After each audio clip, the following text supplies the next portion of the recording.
All right, we're gonna give it a couple minutes before before we get started here, just to get a couple more people into our webinar.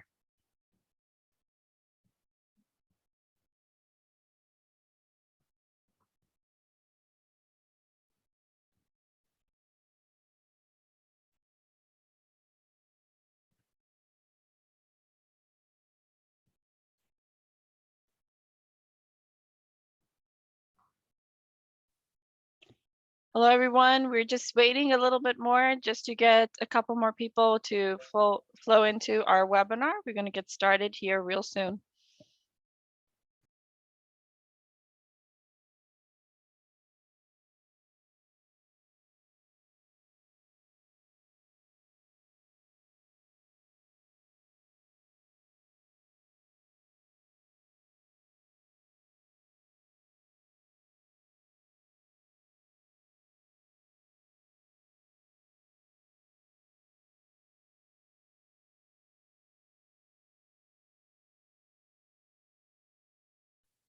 All right, we're going to get started here. So welcome everyone to Armanino and Trullion's collab webinar on how to avoid ASC 842 adoption headaches. My name is Sarah Cheetah. I'm part of Armanino's marketing team. But before we get started into our actual kind of content, and we have a great group of presenters here today, before I introduce you to them, I have a couple of housekeeping items and a couple of points about CPE. So at this point, everyone is very familiar with Zoom, but just to go over a couple of housekeeping things, if you have a question, please use the Q&A function in your webinar panel. We will be monitoring the chat, so you can post your question there as well. But basically, type in your question and hit submit in whichever option you choose. Our presenters will answer the questions as time allows at the end of the session. Also, a very common question that we get is about the webinar recording and deck. We will be sending you a link to the session recording and a PDF link to the slides 24 to 48 hours after this presentation. So keep a lookout for an email from our Armanino team. And if you don't get it, please be sure to check your spam folders, as sometimes due to internal IT rules, these emails can get stuck there. However, if you have questions or you're still not able to get access to the recording or deck, feel free to let us know. We will answer to you guys right away. Our contact information will be shared at the end of the session. Also, if you're looking to get CPE, you need to do a couple of things. You have to actively respond to all polling questions. We have four polling questions today. You have to stay on for the duration of the broadcast.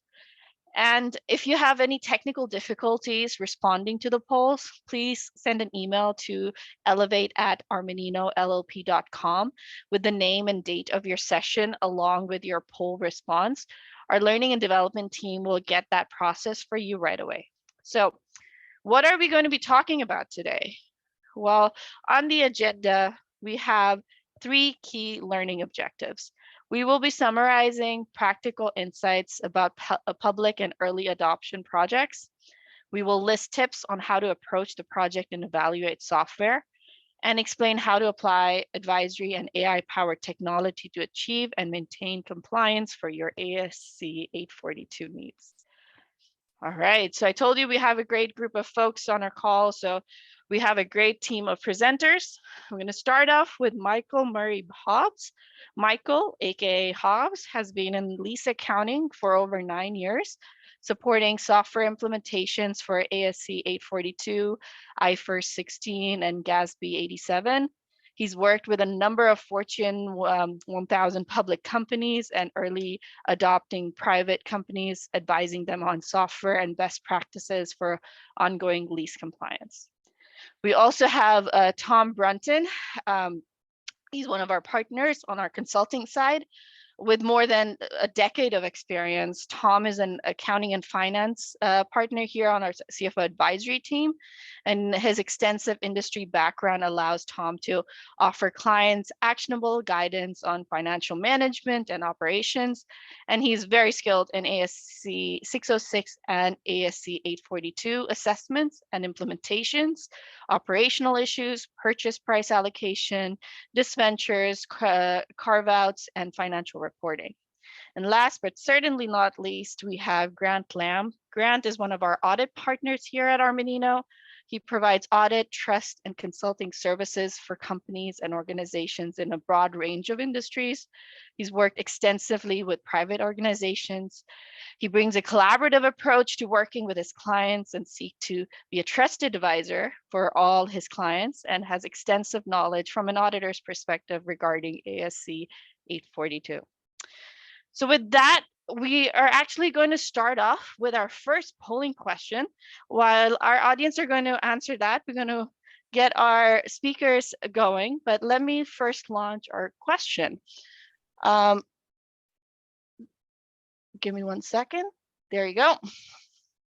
The question is, what is your current status on adopting ASC 842? Have not started, just beginning gathering data and setting policies, well into data gathering and policy setting, or already adopted? So presenters, Tom, what do you guys think about this? Well, so far, I think I'm a little envious of this crowd, because I wish some of my clients would have as high of an already adopted response as what we're seeing here. So at the minute, as the answers coming in, seeing sort of 25% or so already adopted, which I'll say kudos to you, because a lot of what I'm seeing out there, and I'm sure Grant and Hobbs will agree, there's a lot of people who have sort of been waiting as the FASB have kicked this down the road, right? Public companies adopted this back in 2018, fresh off the heels of ASC 606, the new rhetoric. And the FASB gave the private companies extension, and everyone, even last week, I got the question, are they going to extend it again? Even though, as many of you know, and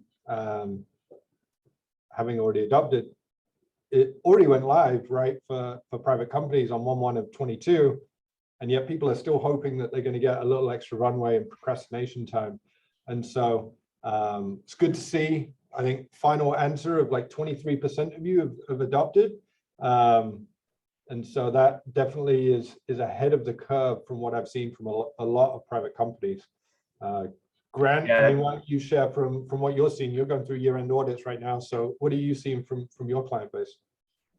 You know, these results are pretty consistent with what I've seen with my clients. You know, certainly with all of our public clients, they've already gone through the adoption, and with our private and nonprofit clients, we have several that are in the process of implementing, some that have completed implementation, but we have a large group that are in a bit of hibernation mode and haven't done much with 842. I think they were hoping that it would get extended again, but unfortunately not. And the go live date is now.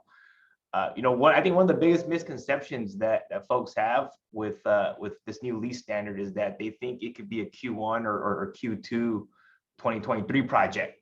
And a lot of people I speak with think that they can transition 842 during the 2022 audit.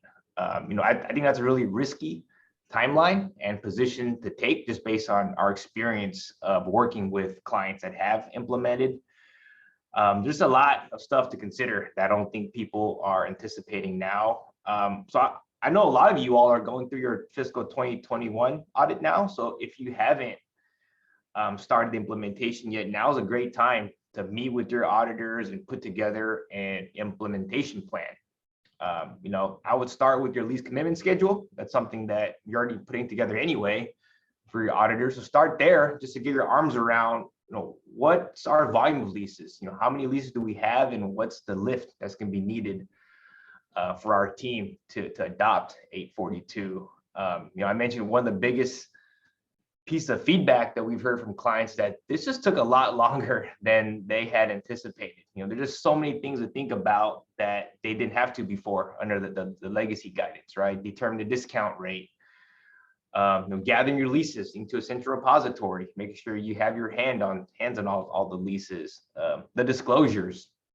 That's something you really didn't have to worry about before, but now under this new standard, taking a lot more time. Considering use of the software, and also thinking about the people in a company that could be involved. I think that's another big misconception that we're seeing with 842 is that a lot of folks think this new standard only impacts the accounting department, but this could be a really far-reaching standard, and it could impact a lot of folks across the entire company. So really start looking at starting the process now if you haven't already.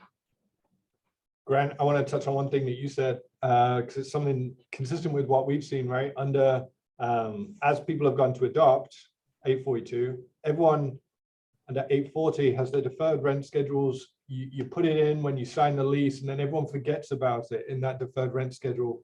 And maybe there's modifications, maybe it gets hard coded at the wrong point, and it gets out of skew, right? But under 840, there's a lot of sort of set and forget at the beginning of those leases, to where the clients that we've supported on the consulting side of Armanino, when you have that difference between right of use asset and the lease liability, I realized, it's what everyone tuned into, right? Talk about the fun technical stuff is the delta should technically be your deferred rent balance at adoption, right? If everything's perfect. Yep. The number of times that we talk to folks and we get through and we do that prove out stage to say, what is the delta? Does it equal what you're expecting based on your 1231 or whatever your year-end kind of prior year-end financials are? 9 times out of 10, there's at least a plug that has to happen to make that work, because no one, look, even facilities, a lot of people, no one really cared about leases from an accounting perspective under 840. It was never on the balance sheet before. And I think that's probably part of the difficulty, right? Is bridging that mentality of, well, it's just a lease. Everyone's gone through that buy versus lease analysis years ago for them as a company, what makes sense. And now it's kind of coming home to roost as to how good those Excel schedules are, how good are the people that really kind of work to maintain those. And you could end up with, and we've seen some pretty sizable numbers having to get flushed out as part of the adoption process. Yeah, for sure. It's definitely impacting all parts of the financial statement now, right? Before it was just a disclosure and just had to make sure your lease expense was right. And many times folks are just recording it based on what they were paying and truing up the deferred rent balance at the end of the year. But you really can't take that approach anymore because there's so many different accounts that'll be impacted. Yeah, and just to add to that as well, I think, there's a great category of already adopted. I hope you are continuing to be compliant. That you could have grossed up your balance sheet last year when you thought you were going to, have that deadline. But, you're also going to have to make sure that you're anticipating any of those modifications that have happened over time. So, it's not just a race to the finish and getting everything on the balance sheet. It's really a matter of keeping up with all of that data on an ongoing basis. So, if you're going to, adopt right now and talk to your auditors about, setting up that implementation timeline, you've potentially got 3 months of modifications that have already happened. And, that could be more, appropriate for a lot of, vehicles or other types of equipment leases that you just, don't have a huge impact on the balance sheet, but move and are pretty dynamic, as opposed to your real estate portfolio that, may just have a handful of changes over time. So, it really is a continuous journey from a compliance perspective to keep in mind as you're looking ahead and looking back to what you've already done. Just to expand on that, even on real estate, right? I think I've spoken to a few people recently as COVID hopefully is coming to let's say a close, or at least a lesser sort of headline in the news. We've talked to people where they've said, okay, now we've got more of an idea of what the strategy is going to be, and our leases were going to expire, say, this summer, and we were trying to evaluate what that looks like from an office space planning perspective. Now we know we're going to extend another 3 years because we're going to try and get people back at the office more or not. Either way, right? You could have decided to go more decentralized. That is going to have an impact under 842. It would have had a bit of an impact under 840, but you know, it wouldn't have made near the difference as it would now. Yeah, even the fact that we're talking about the real estate team just shows how far-reaching this standard is. And I mentioned one of the biggest misconceptions is, you know, this isn't just an accounting department standard. This really impacts a lot of different folks within a company. We actually have a slide on some of the people. You want to bring that up, Sarah? Perfect. Oops. Yeah, so, you know, this slide just shows some of the people in a company that may be impacted. You know, I would say with many new standards, it's usually just the core accounting team that's really impacted, but this new standard really hits so many different parts of a company, obviously starting with accounting and finance. Your accounting teams will obviously be impacted. Make sure your teams have a solid understanding of 842 is important.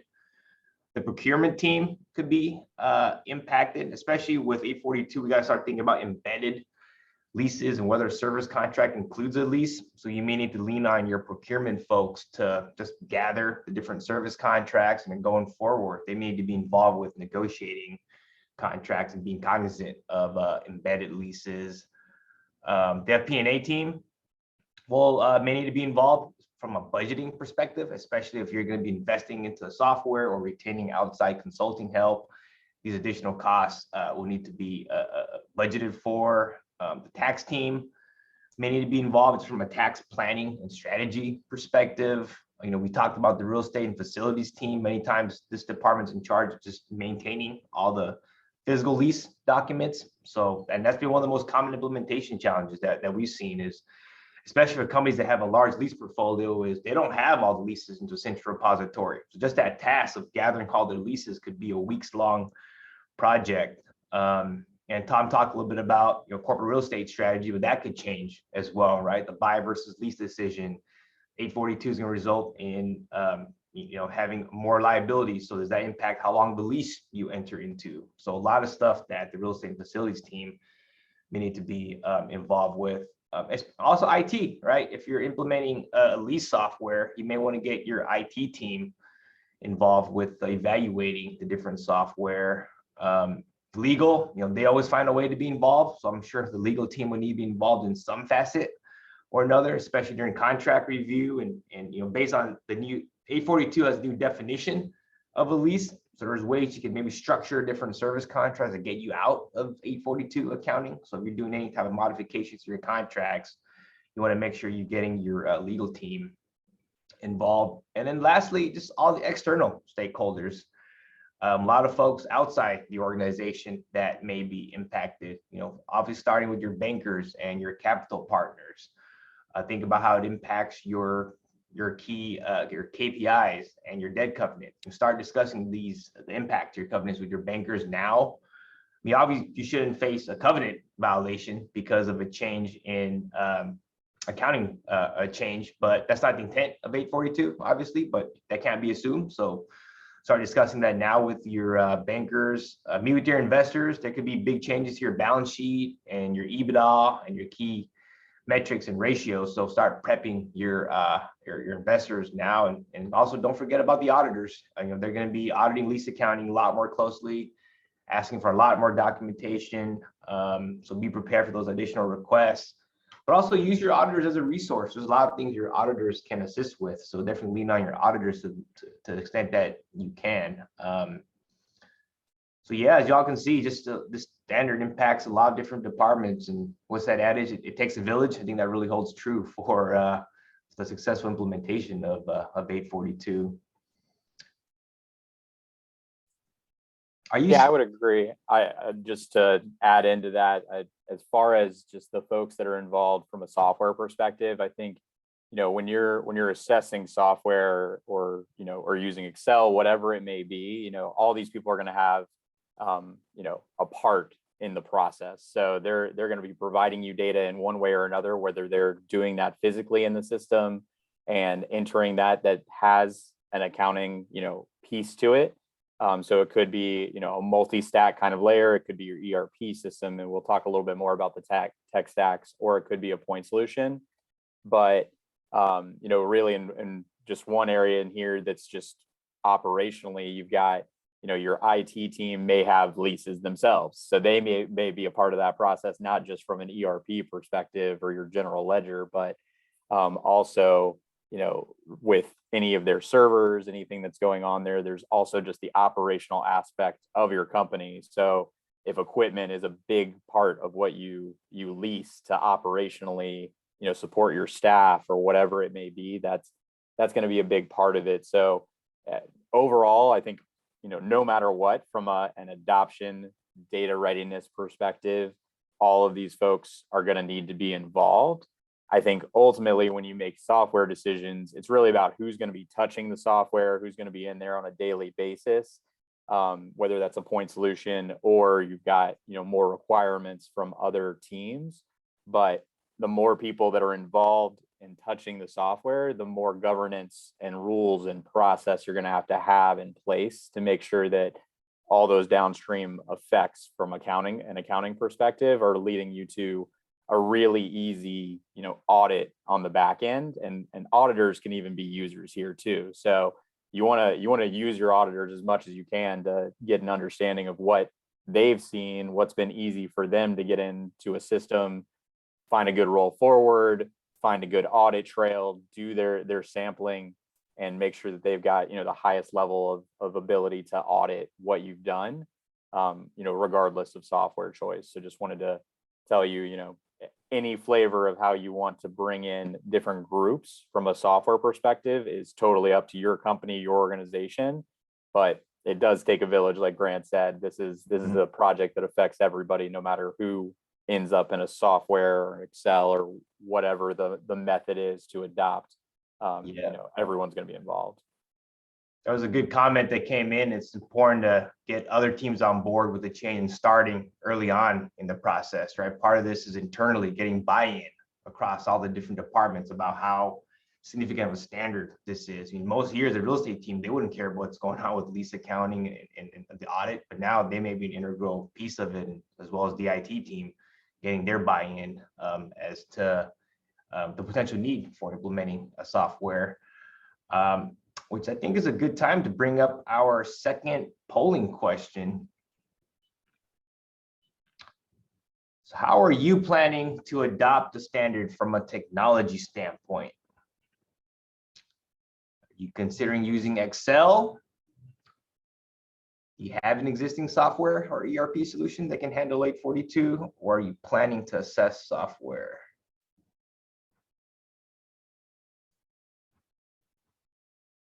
So it's always interesting seeing the responses to this question, because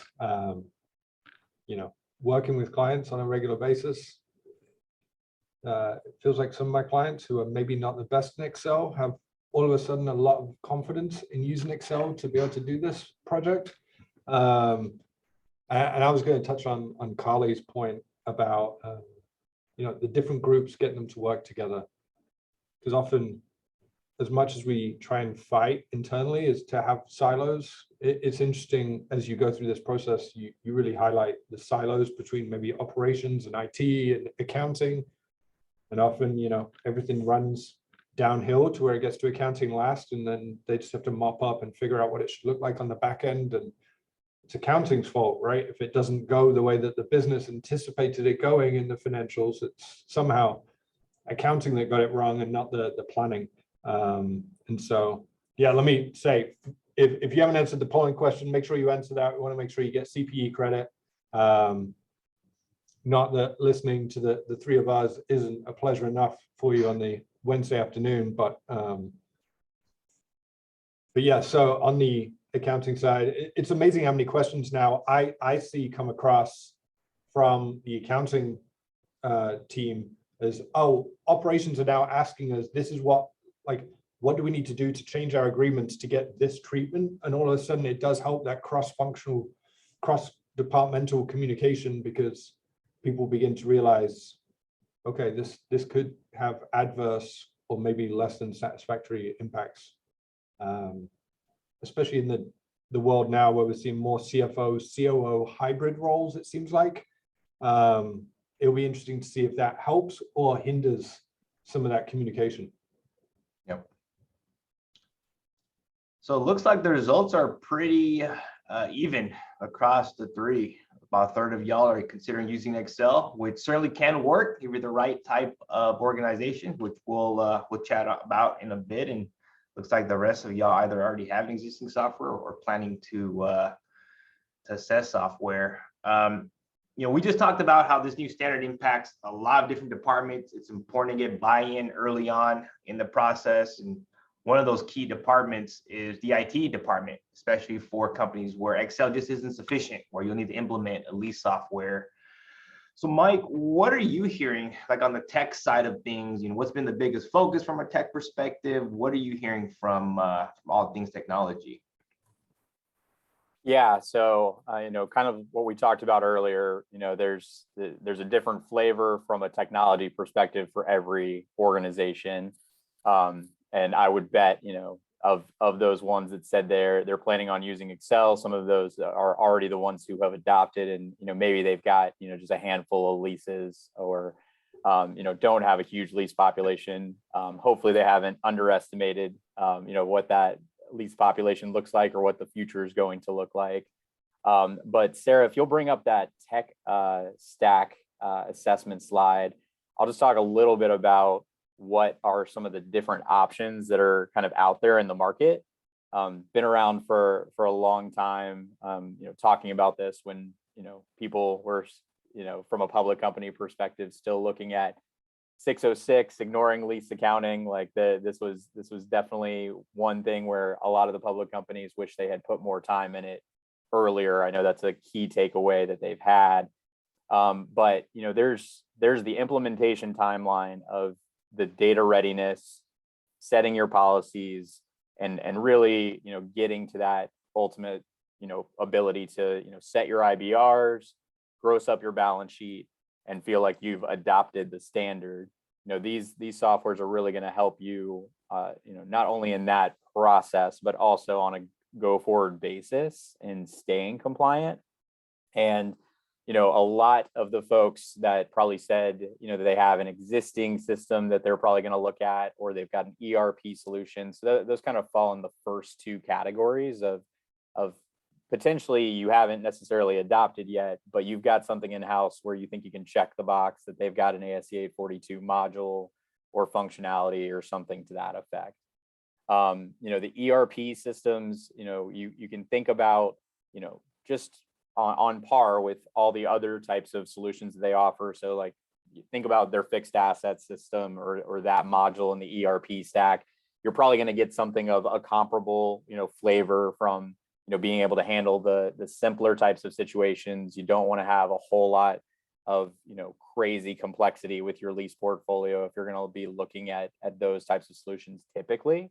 Again, you want to assess it, you want to do your due diligence, but those usually can take a little bit more time to implement, just depending on what that stack is.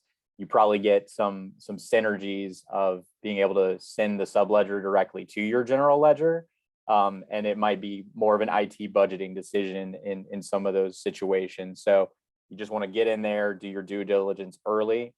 Same thing from a legacy lease technology. So if you've got a real estate team that has, a technology that's mainly around lease administration that added lease accounting, that's a very common way that a lot of, those companies got into the accounting world, into the ASC 842 and IFRS 16, side of things. Really, you just got to think about, we've got governance of multiple groups. You've got, I think somebody mentioned in the chat, things along the lines of like CAM, is something that, you've got people who are entering the data on your behalf, and that's going to have a downstream effect potentially on your accounting schedules. You want to make sure that everybody's thinking in the same way for how it's going to impact you ultimately. So there's going to be governance, there's going to be training, there's a legal lease abstract, like Grant had mentioned earlier, where they've got, certain things that they want to be tracking from a legal standpoint. You've got your real estate team, your facilities team, your operations. They all have different wants and needs around that abstraction. And then you've got the accounting abstraction downstream. So you want to just keep all of that in mind, make sure those controls are in place, those users are set up where you feel comfortable, being able to take that data and then use it for the accounting purposes, which can be a challenge across the board. So a lot more coordination there outside of just the data readiness. It's about the technology itself. You've got some new techs that were built within the ERP stack. So those probably have some of those synergies of being able to, get over to get the subledger to the general ledger easier. But we've seen, some switching on that. We've seen some people who kind of got ahead of their skis in that world, and you just don't know. You want to just make sure you're doing your due diligence that it's going to be able to handle your lease portfolio if you're going to go with a solution like that. We've got some wave point solutions, is what I like to call people who just grew up and created a whole company around leasing, which is great. The need has been there in the market. There's a large range of costs with those. They're growing as a company. They're building themselves out as far as support and software experience and implementation experience. Those are all going to be pretty new to a lot of these companies. They got a great deal of experience in the public realm. So they should be able to help, on your front, if you're a private company. But just keep in mind, they built the company to support this. You wonder, overall, are we going to, continue to just be a lease accounting solution forever? And that might be, what they want to do. But you want to understand, what's the future of the company? What's the roadmap look like? What are they doing to make your life easier and continuing to build on itself? And this is across the board of any of these platforms. And then, finally, we've got innovative platforms. So, this is where we're really taking it to a whole nother level. We're trying to use new technologies like artificial intelligence, or, more bulk upload capabilities, or just more practical ways of approaching this. Instead of, having to manage everything, trying to manage more by exception, trying to speed things along from how you get data from other sources, how you communicate with your ERPs and your tech stack. And each of these, overall, are going to have different implementation times. And these are implementation timing that's specific to the software. So kind of keep that in mind. There's a whole, your timeline of getting your data ready, that may happen somewhat concurrently, but you want to be pretty ready with policies, data, et cetera, going into a software. And a lot of these are going to have the ability to support your timeline. And some of them you may have to, figure out some workarounds or some things to do in the meantime. But I'll kind of turn it over to Tom as far as just the timelines that are here, what you've seen from an overall implementation. How does that align with what you've seen in the market? I would agree with pretty much everything here, right? And I think the big thing that's interesting is, we can say it till we're blue in the face, and that it's going to take longer than you expect or even want it to take. I think many people that have already adopted could probably attest to this. I know the early adopters, even like the Microsofts and the Apples and those guys back in summer of 17, I think it was, came out and said, this is not what we expected. This is much harder than we expected. It took much longer. And so, with the platforms, as we get closer to, let's say, calendar year end of 22, I only expect some of these timelines to kind of creep longer and longer, because there's going to be a rush for the door at some point, right? Well, there's going to be a snowball effect, and people are going to realize, I need more of Hobbs's time and his team's time to be able to get this stood up. And I've waited as long as I possibly can. And if everybody sort of has that realization at the same point, it's going to create an interesting sort of situation for all sides of this. So, I agree. Like, when I started supporting clients with this back in 17, to your wave point kind of example, like some of them look like I might have built them in my garage with an old computer. And full disclosure, no one wants me building any software in my garage because I can't code a single line of anything, right? But it was clear that it was an opportunistic or even just sort of an inflection point where all of a sudden maybe they'd done more of the floor plan forecasting and like administrative, more operational side, and was spinning that into a compliance aspect, or they just saw the opportunity in the market with 842 and 16, IFRS 16, to kind of hop into that space and build a platform out of it. So yeah, I mean, at the end of the day, there are many different products out there.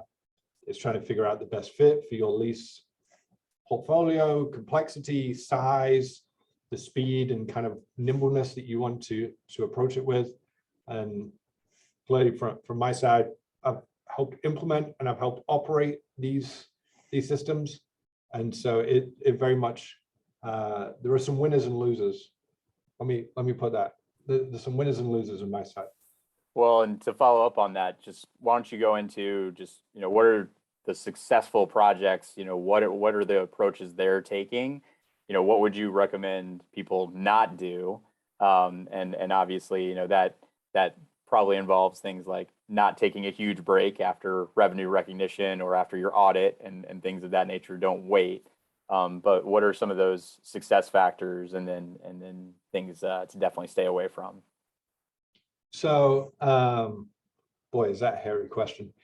So we have numerous clients, right? That Grant and I, we like to team up on a lot of these because he can provide maybe the voice of reason and the sensibleness from the auditor perspective, and I can, as dangerous a phrase it is, be a little more creative with the accounting and trying to figure out how that looks from the consulting side of things. And so my recommendation to all of the people that we're supporting right now related to 842 is, even if you're not sure about whether you're going to eventually use a software or not, you should get demos from multiple platforms, start looking at it, because from my perspective, and it feels strange to some clients hearing this, it will cost you more if you're using sort of like consulting support or third-party arms and legs, if you end up going in Excel, in my opinion, than it would be if you used the software platforms out there to benefit you, because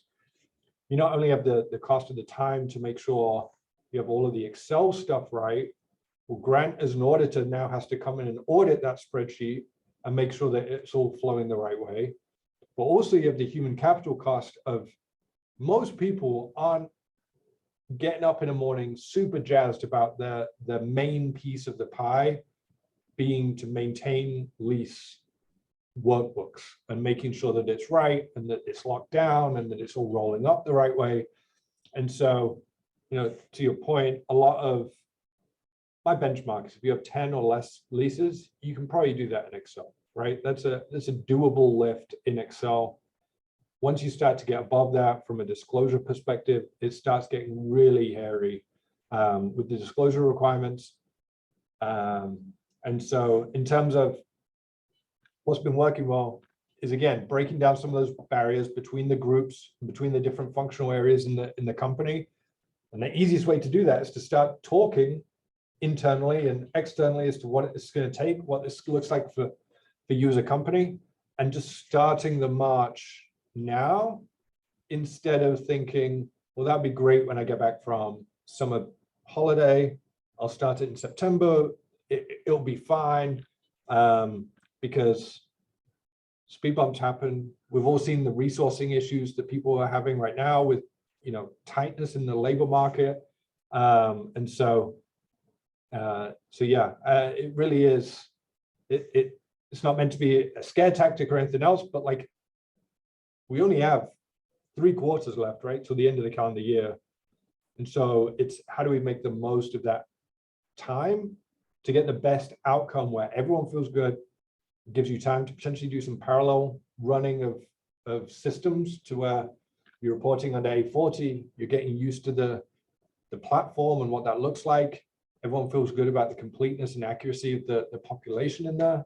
And you can start drip feeding information to the auditors to make sure everyone's nodding in the right direction. You don't have a scramble come, 12 months from now and you're trying to get an audit report out, and Grant, the pesky audit partner, comes in and finds a problem that he doesn't like, right? Which you know, that's not what anyone wants. And so the more time that we can take in-house and really benefit from this as much as possible. I mean, I think there is a value add there if people take the time to really benefit from it. Grant, I mean, any other thoughts from you, just from conversations you've had? No, I agree, you know, with everything that you said.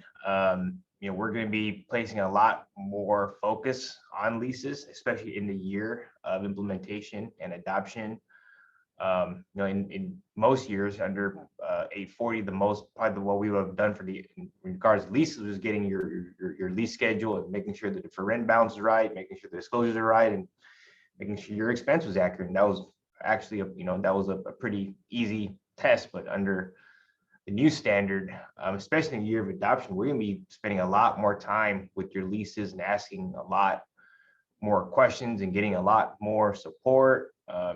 If y'all haven't looked at the disclosures yet, take a look at that now, because there's a ton of stuff that you never had to disclose before that you're having to disclose now. And sometimes gathering that information can be pretty time consuming. So just be ready for your auditors to ask a lot more questions. And the sooner that you start this, the better you can mitigate any delays and potential cost overruns with adoption and auditing. And I feel like I'm preaching to the choir here, but probably my best advice is start now if you haven't already. Start assessing your volume of leases and start to put a plan together for implementing. There's a question that came across, and maybe this is probably the best spot to kind of answer it, and it was related to the pricing for implementing 842 and whether it's more based on the type of leases or the number of leases. I can speak from the kind of consulting or third-party help perspective, right? And so I would say it's a holistic view. It is partially number of leases, but also how many buckets of leases do we have? If you might have 400 leases, but it's all under a fleet arrangement, that's going to be pretty straightforward because there's governing docs over the main terms and conditions as part of that. If we're talking 3,000 different vehicles on one-off pieces, and maybe it's some variable related to mileage or something like that, right? Then that is a different kettle of fish, if you will. And so it's more of this is an answer that's not going to satisfy anyone, right? But it depends on the lease portfolio, it depends on the size of the portfolio, the complexity, and some of it will depend on really, like we've had some clients say, we know that our leases are a mess, and so we need help scrubbing it, cleaning it up. We have North American leases, we have European leases. We just need real hands-on support related to this. And so it is an individual case basis to an extent on what that would look like from a support perspective. But Hobbs, why don't you take the software element of that and maybe speak to that? Yeah, no, typically I think it's leased asset volume is definitely probably the first indication of pricing, but like you said, complexity does play a key role in it. It's kind of interesting over time, the real estate's probably the hardest to initially get all of the relevant data in, because those lease agreements just tend to be longer, have more complexity to it. There may be more variable costs that are associated with it, and you're breaking up data that may already exist somewhere else. So you're looking at lease components and non-lease components, and what do you want to do from a data perspective? I would say so that creates its own complexity up front, and then the other assets like the equipment, those have just a high-ranging spectrum of complexity. Some of them are much simpler. Like you said, you can get an inventory file from a centralized vendor. That's amazing. That's great. That helps everybody from an operational perspective. But if you've got 20 different vendors that have varying, terms under each of them, and all those types of things can get pretty complex pretty quickly. But I would say it all kind of evens out at the end of the day. If you've got very dynamic equipment that's going to have a lot of changes that are happening on a monthly or quarterly basis that you're having to keep up with, that's where the real estate tends to be a little bit more, every 5-10 years or something like that. you're going to have a change that's going to affect the accounting. So ultimately, you want to find, the software that's going to best meet your needs across your portfolio, but also just can handle all the ins and outs and the spectrum of those differences between those complexities of asset types.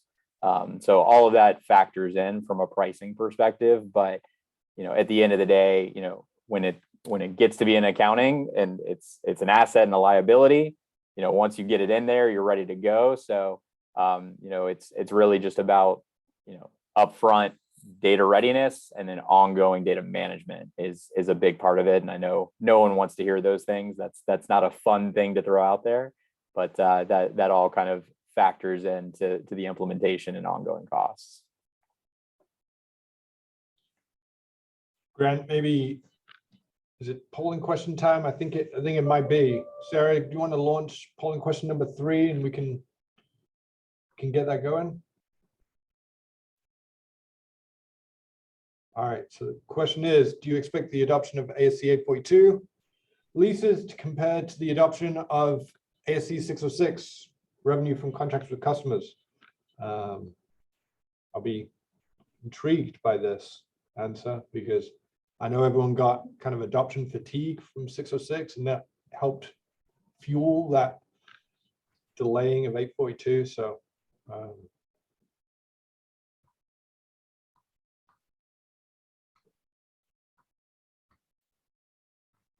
it looks like pretty mixed bag so far. In terms of result, still not sure. We have to win a heavier lift. All right, seems like maybe we're scaring people into answering things a little bit differently than they might have done at the beginning. I'd have been interested to get a blind kind of at the beginning versus what the answers are now. But Grant, I mean, now's a good time, I think, after what we were just talking about a few minutes ago in terms of the additional procedures. I talked about sort of spreadsheet controls and what that might look like from the audit team perspective. Any kind of thoughts on what the audit teams are going to be doing, especially on the private company side, right? Those that are likely to be adopting this year. Thoughts on what that might look like from the audit this time next year? Yeah, I mean, just touching base on kind of what we talked about is I'm starting a lot of those conversations now with my clients, and especially focusing on clients that have a high volume of leases and really making sure they have a technology solution in place. I think once you get over 10 or so leases, I don't think Excel is sufficient anymore, and you may want to either outsource it to folks like you, Tom, or if you're doing it in-house, implement some sort of software. And then depending on the route they go, that's going to impact how we approach the audit, right? If I have a client that has 50 leases and they want to do an Excel, well, it's going to take a lot more time for my team to manually audit those transactions. Whereas if a client has 50 leases and they're using one of the lease softwares out there that's reputable, we're going to feel a lot more comfortable, and we're going to reduce some of our procedures back a bit. We talk a lot about software, and actually I had a question for Mike, because it's really going to impact us on the audit side. But how does a software like Trullion or one of the other providers out there give folks a competitive advantage for implementing 842, and why would you recommend it from an approach perspective? Yeah, I appreciate that question. So I joined Trullion, and I'll just say it because I saw something that I had never seen before from a level of audit transparency. That's really, what we're going for in the market. To be able to actually tag documentation, directly in the PDF where this information came from, I think is a game changer. To be able to, kind of get out of the idea of having to do sample testing and sampling, and really just know that you can get all the way down to that unstructured data and very much, streamline that process where it's a true audit trail. Like, people talk about an audit trail, but that's a change log in so many other situations, and can't really unravel what actually happened all the way down to the policy decision making, the process that was decided upon, and are people following it, and then is the data accurate with what that process was decided upon, is all a big part of it. And then ultimately it's, everything's instantly available from our perspective. So we want to get the software in people's hands as quickly as possible, which can be a part, of, with other softwares that are out there, there's definitely an SOW, there's going to be an implementation timeline. So you want to ask the questions, how soon can I get in the software? How soon is it going to be ready? What are all the major milestones of the project? And is this simplified and going to be able to adapt to my timeline, regardless of my urgency? Those are really things that you want to think about when you're resource constrained, like Tom had mentioned before, which seems like everybody's getting more resource constrained, compliance is getting harder, and you're expected to close the books faster. Like that's without some new innovative things happening, and you're just not going to get there in Excel, and you're going to pay a lot more on the audit side, like Grant was saying, to really feel like there's that full audit trail. So those have been really big things to think about as far as your project timeline, thinking about lead time on software. And there's a right now choice, and that's usually dictated by price. That's why so many people stick in Excel.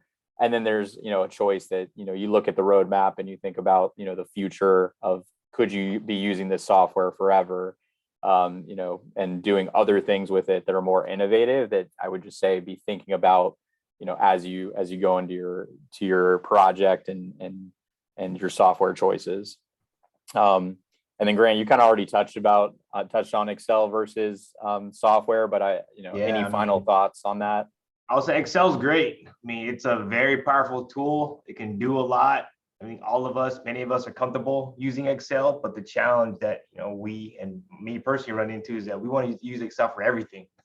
We think Excel can handle everything, and it can do a lot, but it's not really built to maintain the accounting for a large lease portfolio. And from me as an auditor, if I had a client that had a large lease portfolio and they're using Excel, that's gonna make me a lot more uncomfortable. There's inherently a lot more risk factors that can happen. One wrong keystroke could ruin the entire workbook. Data integrity is an issue.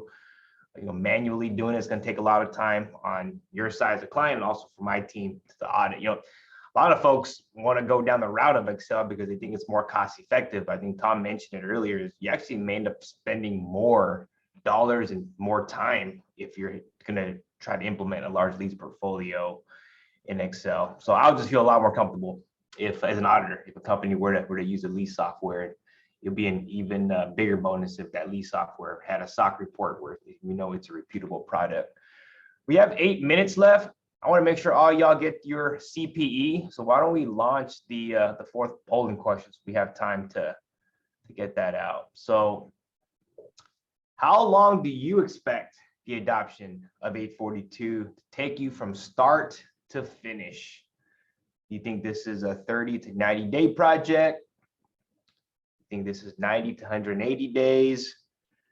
You think this will take 180 days to a full year, or you're already adopted and ahead of the curve? And maybe I'll touch on that resource comment again, Grant, because it seems to be a constant theme that we're talking to folks about, and I hear from competitors and clients and everyone, right? Everyone's looking for the best talent and for more people, because whether it's coincided with COVID or whether it's just because of COVID or whatever else, right? There's clearly been a shift where everyone seems to be clamoring for more people. I think I saw a headline yesterday that said that in the US, there's 5 million more job postings than there are unemployed people.